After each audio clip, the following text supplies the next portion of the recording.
위로자를 필요로 합니다. 1절에 보니까 위로자가 없어서 눈물뿐이고 또 학대받는 사람들은 고통은요 이루 말할 수 없기 때문에 누군가가 그들을 위로하기를 바랍니다. 바로 하나님을 믿는 저와 여러분들의 위로가 필요합니다. 아니 저도 위로를 받아야 되는데요. 우리가 세상과 사람을 치유하고 위로할 수 있는 근본적인 근원적인 힘이 와 있다니까요. 이것을 발견하는 것이 지혜고요. 발견하는 것이 하나님의 은혜이죠. 사람 사는 그런 세상 가운데서 정말 어려운 것이 뭐가 있을까? 여러 가지가 있겠죠. 가난으로 인한 또 질병으로 인한 그런 고통, 그런 어려움도 정말 그 극상의 어려움 중에 하나겠지만요. 누군가가 나를 무시를 한다. 그거를 정말 참고 견디기 어려울 정도로요. 가만히 곰곰이 생각하다가 자다가 벌떡 일어나서 정말 어떻게 보면 칼이라도 쥐고 싶을 정도로, 그게 어떻게 보면 별거 아닌 것 같지만요. 가만히 생각해 보면 그렇습니다. 나를 무시를 한다 하는 그런 말과 행동 가운데서 그거를 그냥 겸허하게 받아들이고 그걸 그냥 대수롭지 않게 그냥 넘기는 사람은 잘 없습니다. 심지어 운전하고 가면서도 뒤에서 빵빵거리는 소리만 들어도 발끈하는 저는 저 같은 사람들도 있죠. 아무도 아니거든요, 사실은요. 왜 그럴까요? 왜 사람이 무시를 당하는 데서 오는 그러한 뭔가 더 갈등을 가지고 남의 말과 행동에 대해서 그렇게 집요하게 물고 넘어뜨리고 넘어가고 넘어가지 못하고 나 스스로를 또 그것으로 아파하고 힘들어하고 그럴까요? 하나님 떠난 데서부터 온 것입니다. 하나님 떠나게 된 그 계기가 뭐죠? 하나님처럼 될 것이다. 그 사단의 말을 듣고 따먹었던 그 선악과, 그 선악과를 어, 처음에 하와가 먹고 그 다음에 아담에게 건네주지 않았습니까? 두 사람이 합심하여서 하나님처럼 될 거라고 교만한 마음이 들어서 합심하여서 원네스가 되었습니다. 그러나 죄를 범한 줄을 알고 부끄러워서 숨고 하나님의 낯을 피해서 서로 그 숨어 있는 은폐은폐하는 그런 상황 가운데서 서로를 째려보고 노려보고 원망하고 니탄 남 탓을 하면서 그렇게 했겠죠. 그때부터 시작되는 본능적인 거죠. 사람이 상대를 무시하고 나를 깔보고 그런 언행을 참지 못하고 존중하지 못하고 받아들이지 못하고 수용하지 못하는 것은요 다 거기서부터 시작된 것입니다. 무시를 받는 행위 때문에 진짜 여러 가지 상황들이 벌어지거든요. 심지어 전쟁도 벌어집니다. 자신의 자존심을 내세우기 위해서 자기의 자존심을요 그야말로 보호하기 위해서 스스로 나를 보호해주 누가 나를 보호해주겠습니까? 하는 그런 위정자 권세자들의 그 자존심 알력 다툼 때문에요 전쟁도 벌어집니다. 심지어 사람도 죽입니다. 우리는 그런 세상을 지금 보고 있습니다.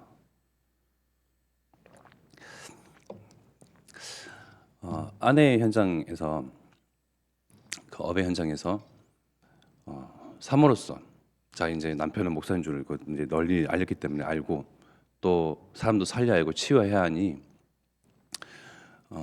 말을 가려가면서 행동도 가려가면서 해야 되겠죠.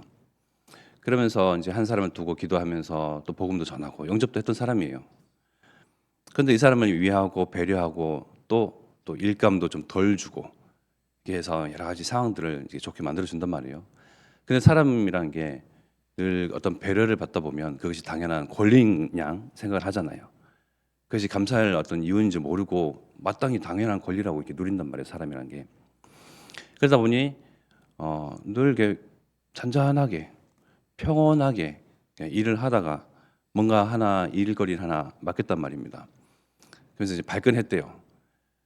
일을 해도 인정받지 못하는 그런 업무를 하고 있으면서 갑자기 이러한 일들을 던져주니 부담스러운지 어떤지 모르겠는데 그래서 와 너무 이게 힘들다는 겁니다. 그러면서 이제 아내 입장에서는 그렇죠. 아니 몸도 늘 좀 아프다 그러고 그리고 이제 상황이 또 그러하니 또 이렇게 그냥 조금 배제되고 그리고 좀 쉬운 그런 일들을 이렇게 전하는데 그 가운데 또 이렇게 잠깐 그냥 조금 할 수 있는 그런 일들을 이렇게 또 주면서 발끈하는 모습을 보니까 막 또 이제 뭐 울그락불그락 하더라고요. 사람은 살려야 되지, 치유는 해야 되지, 또 그 가운데서 쓴소리는 해야 되고 아마 사모만 아니었으면 눈물 쏙 빼는 또 그렇게 막 했을 텐데 그렇습니다. 그래서 참 사람 공부가 제일 어렵다, 제일 힘들다 그렇게 이제 얘기를 서로 하면서 성도 간에도 그렇고요. 또 일상 가운데서 만나는 사람들도 그렇고요. 인간관계, 사람 공부가 정말 힘들지 않습니까? 비위를 어느 정도까지 맞춰야 하며 또 어느 정도까지 배려를 해야 하며 또 그런 것들을 감사함으로 느끼지 못하고 오히려 당당한 권리인 양 생각을 하고 또 자기의 어떤 주장을 막 이야기를 하고요. 참 어려운 가운데서 그래도 사람들은 세상은 위로자를 필요로 합니다. 근원적인 힘이 없기 때문에요. 스스로 나를 보호해야 되고 지켜야 되거든요. 누가 뒤에서 나를 빵한다. 나를 무시해. 누가 나를 이상한 눈빛으로 쳐다본다. 나를 무시해. 스스로 나를 방어하고 스스로 나를 지켜야 하고 나의 자존심, 나의 존재의 의미를요 스스로 지켜야 하니 얼마나 힘들겠습니까? 그냥 늘 날이 서 있는 겁니다. 그 서 있는 날로 남을 죽이기도 하고 나를 죽이기도 하고 남을 상처내기도 하고 내가 상처받기도 하는 그런 상태에서 우리는 그들과 다른 사람들입니다. 분명히 근원적인 힘이 있는 사람들입니다. 나의 존재의 의미, 가치는 무엇입니까? 분명한 하나님의 말씀, 영원한 말씀 가운데서 발견해내야 되죠. 창세기 1장 27절, 28절 늘 들어왔던 그 말씀이 우리의 그야말로 아이덴티티입니다. 정체성입니다. 하나님이 자기 형상 곧 하나님의 형상대로 사람을 창조하시되 남자와 여자를 창조하시고 하나님이 그들에게 복을 주시며 하나님이 그들에게 이르시되 생육하고 번성하여 땅에 충만하라 땅을 정복하라 바다의 물고기와 하늘의 새와 땅에 움직이는 모든 생물을 다스리라 하시니라. 하나님은 영원부터 영원까지 계신 하나님이십니다. 하나님이 한 번 주신 복은요 절대 사라지지 않습니다. 하나님께서 우리를 사랑하는 그 마음도 수정되지도 않습니다. 누구를 구별하고 누구를 가리고 그러한 사랑이 아니시죠. 모든 민족이 모든 사람들이 이 하나님의 사랑을 누리기를 바라십니다. 모든 사람에게 주신 이 복을요 많은 사람들이 알기를 바라고 누리기를 바랍니다. 사람은 스스로를 보여야 합니다. 내가 상처받고 내가 무시당하고 내가 힘든 상황 가운데서 누구도 나를 위로해 줄 자, 나와 같이 울어줄 자, 나의 상처를 보듬어 줄 사람이 없거든요. 친구도 가족도 내 마음을 헤아려 주지 못합니다. 저희 아버지는 굉장히 성격이 예민하고 감수성 뭐라 할까요? 굉장히 소심하기도 하고요. 그러한 것을 저도 이제 받았겠죠. 그러니까 이번에 이제 최근에 부산에 갔다 와서 아버지한테 들은 이야기인데 이 정도였구나. 그러니까 딱 듣는 순간 단번에 이렇게 이해가 되는 상황이 뭐였냐면 저희 할아버지가 사찰 집사였거든요. 그래서 부천에서 이제 그 감리교회 거기 계셨었는데 할아버지 댁에 갔다 왔다 하면 늘 좋은 게 교회에서 종을 치기도 하고 교회를 이제 이렇게 관리도 하시고 그런 이제 교회에 딸려 있는 조그만 집 제가 거기서 태어났다고 하더라고요. 그래서 늘 가면 뭔가 이렇게 좋고 내 놀이터 같고 그런 가운데서 저희 아버지도 그 아래에서 신앙생활을 하시고 그렇게 했겠죠. 근데 이게 굉장히 존경하는 이제 목사님에게 평상시에 존경했던 목사님인데 그 거기에 계신 이제 당회자 목사님. 근데 한 번은 그러더래요. 야, 조덕현이 책상 똑바로 하고 막 이렇게 이게 성도가 있는 데서 예배가 시작되기 이전에 이렇게 얘기를 들었답니다. 그때 마음이 무너지더랍니다. 무너질 일입니까?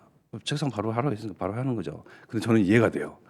얼마나 창피하겠습니까? 성격도 반듯하고 예민하시고 그런 성격인데 평상시 다 해놨어요. 다 해놨답니다. 철저하게 다 했겠죠. 그 성격을 아니. 그런데 사람들이 왔다 갔다 하고 앉고 서고 지나가고 치고 이렇게 하니까 이런 책상들이 이제 비뚤어지고 막 어그러지고 했겠죠. 그런 상황을 이제 목사님이 여기서 이렇게 말씀하시니 바로 상처를 받은 겁니다.